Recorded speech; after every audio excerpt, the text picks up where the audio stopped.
Salve, salve, meus sábios estudantes do nosso filosófico estado do Paraná. De norte a sul e de leste a oeste, esta é mais uma aula Paraná de número 51 de Geografia para o nono ano do ensino fundamental. E antes de sabermos o tema da aula de hoje, vamos aos recados digitais. Acesso ao Classroom, realizar as atividades para marcar sua presença e principalmente tirar suas dúvidas com os seus professores, ok? Então vamos à aula de hoje. Vamos ao objetivo da nossa aula. Nós vamos conhecer os agentes transformadores das paisagens nas suas duas categorias. Os endógenos, que são os agentes internos, acontecem no interior da Terra, e os exógenos, que são os agentes externos, que acontecem na superfície. Relembrando a nossa aula anterior, nós tivemos uma aula de retomada de conteúdos, as diferentes paisagens, modos de vida, uso e ocupação do solo na Oceania. Nós identificamos as atividades de turismo realizadas nas pequenas ilhas, a pesca também, uma atividade econômica realizada nas ilhas, a ocupação humana com os centros urbanos, na Nova Zelândia e na Austrália. Então já começo perguntando isso a vocês. Será que só nós, os seres humanos, somos capazes de transformar as paisagens? Será que só nós somos capazes disso? É claro que não, e o tema da nossa aula comprova isso. O tema da aula de hoje são as transformações nas paisagens pela ação da natureza. Então vamos a elas. Vamos começar aqui com as duas categorias. O relevo. Nos processos de formação dos tipos de relevo, a crosta terrestre sofre a influência desses agentes, os agentes internos, endógenos, que acontecem no interior da Terra, e os agentes externos, os exógenos, que acontecem na superfície terrestre. Vamos relembrar lá os tipos de relevo, né? Eu tenho os planaltos, as planícies, as depressões e as montanhas. Vamos em frente, vamos começar com os agentes internos. O tema dessa aula de hoje, vocês devem se recordar, vocês trabalharam com esses temas lá no sexto ano, bastante, lá com o tectonismo de placas, o vulcanismo, os terremotos e tudo mais. O tectonismo de placas ocorre devido à movimentação, colisão ou afastamento de placas tectônicas. Nós temos aqui na imagem 3 exemplos. Nós temos uma movimentação convergente, quando há o encontro dessas placas tectônicas. Normalmente ocorre de uma placa continental, porção de terra, encontrar uma oceânica. Então, a oceânica é mais fraca, ela acaba indo por baixo, o que pode provocar outras catástrofes, aí, tsunamis e outros mais. A movimentação transformante, que é essa de deslizamento, desliza na outra, e a divergente, que é o afastamento das placas tectônicas. A gente já vai ver a consequência de tudo isso, dessa movimentação das placas. Eu trouxe essa imagem para vocês, é uma imagem do relevo dos fundos oceânicos. Nós temos relevo, nós temos cadeias de montanhas nos fundos oceânicos. Temos a Mesoatlântica, que é uma cadeia de montanhas gigantescas. Então, além da movimentação das placas, da teoria do Alfred Wegener, da deriva continental, da formação dos continentes que a gente aprendeu, esse fator aqui também influencia muito a movimentação das placas, que é o crescimento do relevo, a dinâmica desse relevo. As erupções, o extravasamento de magma ocorre lá no fundo oceânico e forma cadeias montanhosas. E elas vão ocupando espaço aqui e também movimentando, ajudando, contribuindo na movimentação dessas placas. Vamos já direto para um questionário, Ninguém esqueceu, o questionário não precisa copiar, beleza? Vamos ao primeiro. Os agentes transformadores do relevo que atuam no interior da Terra são chamados de letra A, exógenos, letra B, endógenos ou letra C, endorreicos. Então vamos lá, pessoal, reloginho na tela para vocês.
E aí, pessoal, beleza? Todo mundo conseguiu responder? Vamos conferir a resposta? Então a pergunta foi: os agentes transformadores do relevo que atuam no interior da Terra são chamados de letra A, exógenos, letra B, endógenos ou letra C, endorreicos? A resposta correta, a letra B, endógenos, que ocorrem no interior da Terra. A ocorrência desses fenômenos também está muito ligada aos movimentos de convecção que ocorrem no interior da Terra. O magma vai próximo do núcleo da Terra, aquece, vem à superfície e resfria. Quando há um aumento dessa pressão e dessa temperatura, vai ocorrer um extravasamento do magma ali, que a gente já vai ver daqui a pouco. Daqui a pouco, agora. Vamos falar sobre o vulcanismo, que é uma das consequências da movimentação das placas tectônicas. É um fenômeno geológico que ocorre no interior da Terra para a superfície, quando há o extravasamento do magma em forma de lava, além de gases e fumaça. Temos uma imagem aqui da estrutura de um vulcão. Esse é o vulcão mais conhecido por nós, que é o vulcão cônico, né, que forma um cone. Mas o extravasamento do magma, não necessariamente o vulcanismo, sempre vai haver a formação de um cone. Quando ela ocorre no mesmo local, o derramamento da lava vai se acumulando e vai formando esse cone do vulcão, vai se resfriando e formando uma montanha. Os vulcões basicamente são montanhas. Temos a câmara magmática aqui, por onde o magma se acumula e vai extravasar. Temos uma chaminé secundária, por onde escapam alguns gases. A chaminé principal, né? Você imagina, ele vem de uma superfície maior, extravasa, vai afunilando. A cratera, por onde sai a lava, e o cone do vulcão. E esses piroclastos aqui, é muito interessante isso, existem comunidades que habitam ao redor dos vulcões aí. Os piroclastos são como se fossem bolas de fogo, rochas incandescentes que são lançadas a quilômetros de distância durante uma erupção vulcânica de um vulcão cônico. Daí eu trouxe para vocês conhecerem aqui uma caldeira do Erta Ali, que é um vulcão que está localizado na Etiópia, na África, no chifre da África, que também tem uma atividade sísmica muito constante lá, vulcanismo, e corre o risco até de se desprender do continente africano, formando um novo oceano lá na região. Mas no final da aula também eu vou colocar uma musiquinha aí do vulcão para vocês, tá bom?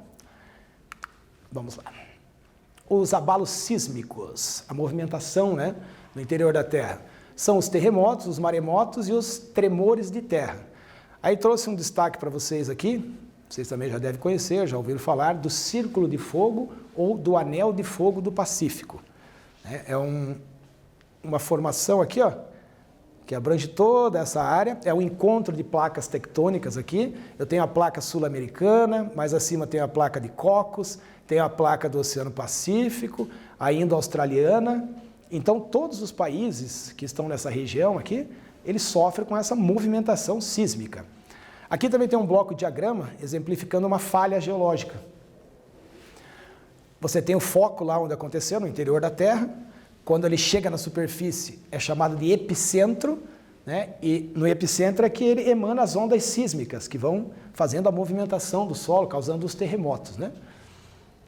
Aqui o Círculo de Fogo do Pacífico, então, o povo que vive na cordilheira aqui na América, os povos dos Andes, os povos andinos, né? O Equador, o Chile, o Peru, Bolívia, a movimentação sísmica é constante e por vezes sentida aqui no Brasil. Alguns terremotos e erupções vulcânicas, as ondas sísmicas já atingiram o estado do Acre, por exemplo, o Mato Grosso, sentem isso, lógico, com menor intensidade, mas a força é tão grande de um evento desse que a gente não tem como imaginar o que acontece. Mensurar tem, né? Porque é medido pela escala Richter, que vai de 0 a 9 graus de poder desses abalos sísmicos. Então, a região do Japão, as ilhas do Pacífico, que a gente estudou aqui na Oceania, todas sofrem com essa movimentação sísmica. Então, vamos lá, a nossa segunda atividade. Por que no Brasil não temos terremotos de grande magnitude? Nós não temos terremotos de grande magnitude, mas nós temos tremores de terra no Brasil, sim. Mas por que não de grande magnitude? Então, atividade, copiou, respondeu. Reloginho na tela para vocês.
E aí, galera, beleza? Todo mundo conseguiu copiar e responder? Vamos conferir a resposta, então? Por que no Brasil não temos terremotos de grande magnitude? Por causa da localização geográfica do nosso país. Nós estamos localizados mais ou menos no centro da placa tectônica sul-americana. Mas nós temos tremores de terra no Brasil. O Nordeste brasileiro, a região de Minas Gerais, tem algumas falhas geológicas que causam tremores de terra, sim. Então vamos agora para os agentes externos, os que acontecem, que ocorrem na superfície terrestre. Externos ou exógenos também são chamados de modeladores ou esculpidores do relevo. São responsáveis pela erosão, pelo desgaste das áreas mais altas, normalmente, e a sedimentação e a deposição de solo nas áreas mais baixas. São ocasionados pela ação de elementos que se encontram na superfície: vento, água, os seres vivos. Tem mais alguns agentes que a gente vai conhecer aqui também. Dentro desses agentes externos, nós temos o intemperismo. É o processo de transformação e desgaste das rochas. Ele tem 3 categorias. Ele pode ser um intemperismo químico, físico ou biológico. Aqui alguns elementos que vão provocar esse intemperismo. A pressão atmosférica, a temperatura, as geleiras também. É um tema interessante aí de intemperismo, as chuvas, as correntes marinhas, os seres vivos e o vento. Vamos começar aqui com o intemperismo físico. Desagregação ou desintegração do material de origem, da rocha ou do sedimento. Ela pode se partir ou pode se desintegrar, esfarelar, né? Mas não há alteração química, ela continua sendo a mesma rocha, a composição química continua igual. Elas são erodidas pela fricção da água corrente, ou pelo curso dos rios, por ondas, pela água da chuva, por correntes marinhas, pelo vento ou pelas geleiras. Aí tem aqui um símbolo do nosso estado, aí, que é a taça, né, no Parque de Vila Velha, no município de Ponta Grossa. O intemperismo químico, que vai acontecer daí por reações químicas. Tem uma imagem aqui mostrando, pode haver uma perda dos minerais, uma troca de minerais entre as rochas, e uma rocha pode até se transformar em outra rocha. Elas ocorrem principalmente com a ação da água e da temperatura, a água da chuva. O intemperismo químico resulta em alterações e transformações dos minerais. Então ela vai se transformar. Ela altera, esse intemperismo altera a composição química da rocha. E o último aqui, o intemperismo biológico. Essa foto é muito interessante para quem já conhece ambiente de montanha, que já subiu algum morro. A gente percebe muito isso ao longo das trilhas, na subida, que são as árvores que estão apoiadas nas rochas. E elas causam um intemperismo, elas causam uma desagregação, elas quebram a rocha, a raiz, né? E isso facilita o escoamento da água, que cai no alto desses morros, né? Você vai subir um morro um dia depois de uma chuva, você consegue ouvir aquele rio que nasce lá no topo daquele morro e vem escoando até chegar no rio, no fundo do vale, né? É uma imagem interessante, que é o intemperismo biológico, degradação física e na decomposição química das rochas causadas por organismos vivos. Não só árvore, pode ser animais e outros organismos vivos. E aí mais um questionário, que não precisa copiar. Número 3, vamos lá. Tem um conceito aqui, ó. Desagregação ou desintegração do material de origem, da rocha ou do sedimento, sem que haja alteração química dos minerais constituintes. Esse conceito corresponde ao intemperismo químico, o intemperismo biológico ou o intemperismo físico. Vai lá, pessoal, reloginho na tela.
E aí, pessoal, estamos de volta para a correção do nosso questionário. Então, eu tenho um conceito aí, vocês vão ter de determinar qual letra corresponde ao conceito. Desagregação ou desintegração do material de origem, da rocha ou do sedimento, sem que haja alteração química dos minerais constituintes. Esse conceito corresponde ao intemperismo químico, biológico ou físico. Resposta certa, letra C, o intemperismo físico, que nós vimos o exemplo lá da taça, né, no Parque de Vila Velha, que foi erodido pelo vento. Ainda nos agentes externos, nós temos algumas categorias de erosão. A primeira que nós temos é a erosão pluvial. O termo pluvial está relacionado à água da chuva. E nós vemos uma estrada rural aqui, né, que pela falta da cobertura vegetal, a água da chuva vai infiltrando-se no solo e chega um momento que o solo é todo carregado, né, junto com a água da chuva. A erosão fluvial, causada pela ação dos rios, do curso dos rios que existem sobre a superfície. Para vocês terem uma ideia, essa foto do Rio Iguaçu, a margem direita e esquerda de um rio dessa dimensão, ela é inundada na cheia do rio, quilômetros para a direita, quilômetros para a esquerda, e vai transformando aquilo numa superfície plana, que nós chamamos de planície de aluvião, que é formada pelos rios. Temos a erosão marinha, a gente consegue identificar isso aí nas praias. Ela atinge costas rochosas dos litorais, né? Tem praias no Rio Grande do Sul que tem essa característica, são chamadas de falésias, né? Elas vão desgastando a rocha, a invasão ali das marés, vão esculpindo, deixando aqueles paredões. Isso é de uma maneira lenta, né? A erosão vai desgastando as costas, as partes mais altas, depositando material nas partes mais baixas. E as falésias, tem mais uma formação interessante que acontece aqui no Rio Grande do Sul, que é chamado de restinga. A água do mar, no aumento das marés, ela invade a orla e quando baixa a maré, a água fica presa lá do outro lado. E esses lagos que se formam são chamados de restinga. E aqui uma imagem da praia do Gunga, em Alagoas, aqui uma formação de falésias, né, formada pela erosão marinha. E carrega sedimentos para o oceano também. Temos a erosão glacial. Ela consiste no derretimento das geleiras e acontece apenas em grandes altitudes e regiões montanhosas. Grandes altitudes é próximo dos polos, né? E em regiões de montanha. Aqui nós temos um exemplo na geografia e na geologia de rocha testemunho, essa aqui. Ela está no município de Wittmarsum. Você pode visitar lá uma colônia alemã. Eles têm essa rocha que foi estriada, né, muito provavelmente pela última era glacial. O derretimento das geleiras, ela foi se arrastando por cima dessa rocha e foi causando essas estrias aí na rocha. A erosão eólica, usar novamente aqui o exemplo da taça de Vila Velha, que a eólica é a ação do vento sobre o relevo, que também vai fazer esse trabalho de depositar material. Sai material erode material das áreas mais altas e são levados para as áreas mais baixas. Número 4, temos uma atividade, lembre-se, essa aí você tem que copiar e responder, beleza? Escreva o nome de pelo menos 3 categorias de erosão. A gente acabou de falar das 5 aí, você lembra de 3, beleza? Relógio na tela para vocês aí.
Vamos nessa então, pessoal?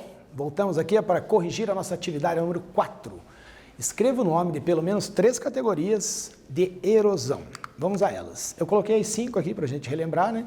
A primeira, a pluvial, que é originada pelas águas da chuva, a fluvial pela água dos rios, a erosão marinha pela ação das ondas no litoral, a erosão glacial provocada pelas geleiras e a eólica, que é provocada pelo vento. Então vamos em frente. Agora vamos falar de um tema, eu sei que vocês gostam bastante de falar sobre esse tema, né? É um tema interessante que são os ciclones, furacões, tufões e os tornados.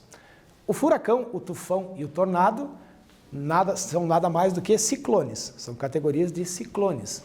Aí eu trouxe uma tabelinha aqui para a gente dar uma olhada nas características principais desses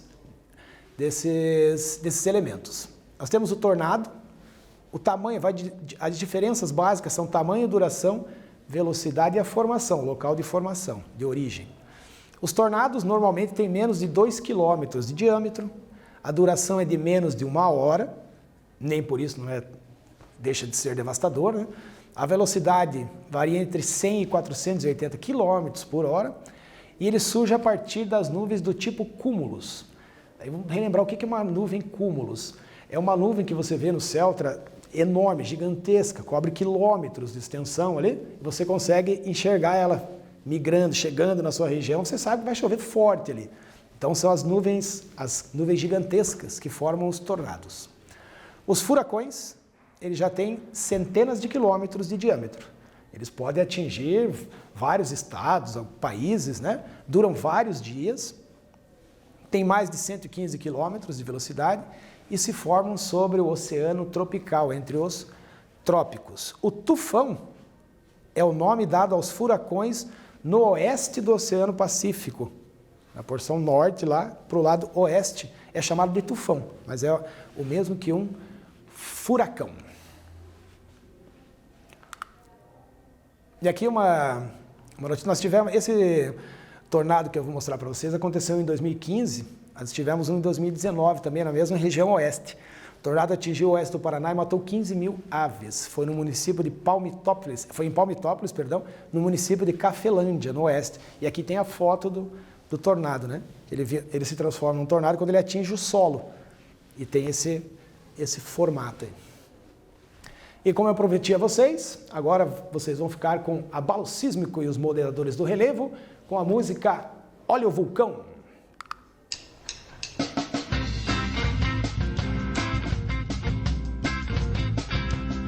Olha o vulcão, olha o vulcão, olha o vulcão, olha o vulcão.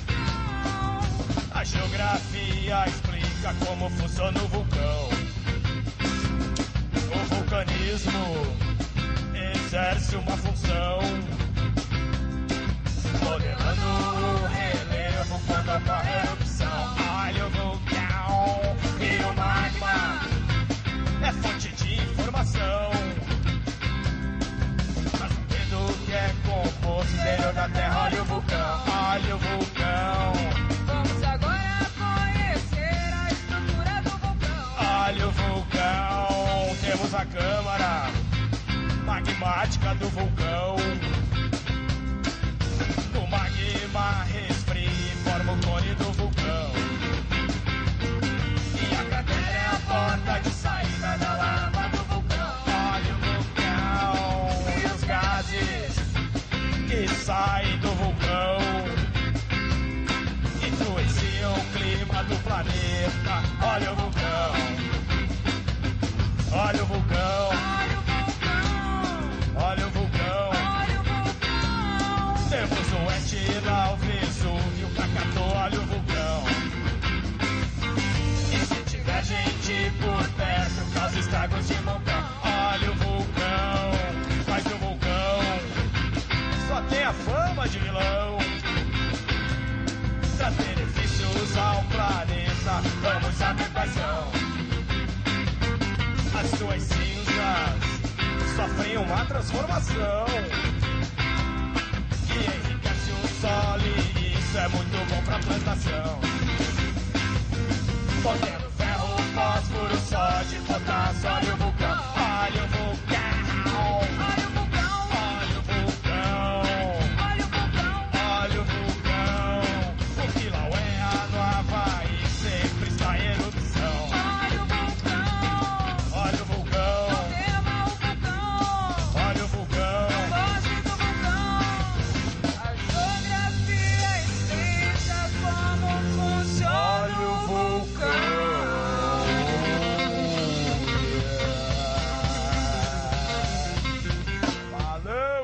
E aí, pessoal, esse foi Abalo Sísmico e os Modeladores do Relevo com Óleo Vulcão.